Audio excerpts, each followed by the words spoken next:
வணக்கங்க.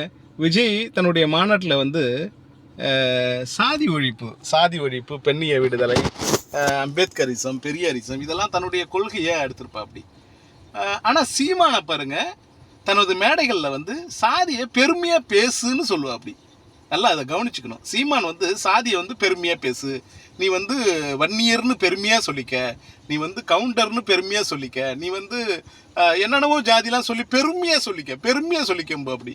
நான் சொல்கிறேன் சீமான், இளைஞர்களுக்கு தப்பாக எதுவுமே சொல்லிக் கொடுக்காதீங்க. சொல்லிக் கொடுங்க. எப்படின்னா, நான் டாக்டர்னு பெருமையாக சொல்லு, நான் என்ஜினியர்னு பெருமையாக சொல்லு, நான் வக்கீல்னு பெருமையாக சொல்லு, நான் பிஸ்னஸ் மேன்னு பெருமையாக சொல்லு. இப்படி சொல்லிக் கொடுங்க சீமான். அரசியல் வந்து இளைஞர்களுக்கு தப்பாக சொல்லிக் கொடுக்காதீங்க. திராவிட கருத்தியல் வந்து மக்கள் எல்லாம் கல்வி கிடைக்கணும், மக்கள் வந்து அந்த பிற்போக்கு சிந்தனையிலிருந்து மேலே வரணும்னு தான் திராவிட கருத்தியல் இருந்தது.